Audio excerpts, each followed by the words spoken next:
جہاں پہ بھی سنت کے اوپر کوئی حرف آنے کی بات ہوئی ہے، رسول اللہ صلی اللہ علیہ وسلم ناراض ہو گئے، حتیٰ کہ رسول اللہ صلی اللہ علیہ وسلم نے اپنی سنت کی اہمیت ایسے بیان کی۔ ایک مرتبہ رسول اللہ نے کہا کہ تم سب کے اوپر حج فرض کیا گیا، ہر سال جو کوئی استطاعت رکھے حج کیا کرے۔ ہر سال کے لفظ کے بغیر رسول اللہ صلی اللہ علیہ وسلم نے کہا لوگوں تمہارے اوپر حج کو فرض کیا گیا ہے اور تم میں سے جو استطاعت رکھتا ہے حج کرے۔ صحابی ایک موجود تھے، ان کے دل میں خیال آ گیا کیا یہ حکم ہر سال کے لیے ہے یا ایک ہی دفعہ کے لیے؟ کہنے لگا فی کل عام یا رسول اللہ، کیا ہر سال فرض کیا گیا ہے؟ رسول اللہ خاموش ہوئے۔ پھر کہا کیا ہر سال فرض کیا؟ خاموش رہے۔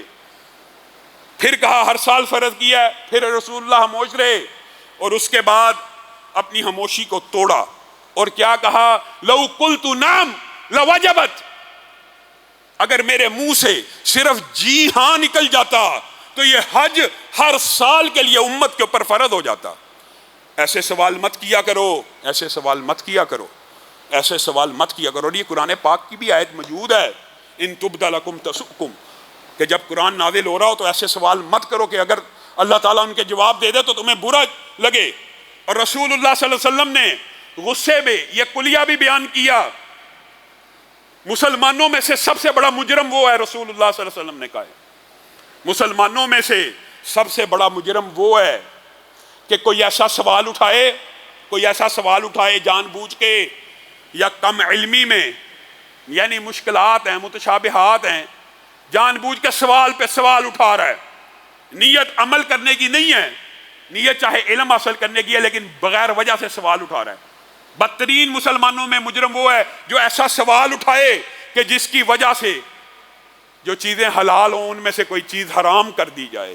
سوال اٹھانے سے، بار بار سوال اٹھانے سے، سورہ بقرہ کے اندر آپ نے یہودیوں کا یہ پورا قصہ سنا ہے، محدثین مفسرین نے لغو سوالوں سے جو منع کیا ہے کہ خود بہت سوال کرتے جاتے تو اللہ تعالیٰ ایک ایک چیز حرام کرتا جاتا، محدود سے محدود انہوں نے خود کیا، گائے کا رنگ کیسا ہو، کیسی ہو، یہ خود بہت کیا۔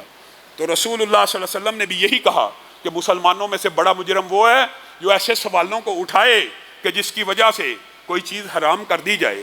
اور رسول اللہ صلی اللہ علیہ وسلم نے اسی لیے صحابہ کے اوپر ایک موقع کے اوپر غصہ کیا تھا کہ بے جا آپس میں جب تقدیر کے باب میں ایک صحابی سوال کرتا، دوسرا جواب دیتا، دوسرا سوال کرتا، ایک صحابی جواب دیتا، رسول اللہ صلی اللہ علیہ وسلم اچانک اس مجلس میں آ گئے، آپ کے چہرے کا رنگ بدل گیا۔ کیا تمہیں اس لیے پیدا کیا گیا ہے؟ تمہیں اپنی خلقت کا، اپنی تخلیق کا مقصد نہیں پتا؟ مقصد تخلیق تو عبادت ہے، اللہ کو خوش کرنا ہے۔ کس بحث میں پڑھے ہو؟ تقدیر کی بحث میں پڑھتے ہو؟ کیا اللہ کی آیات کے اوپر ایمان نہیں لے کے آئے؟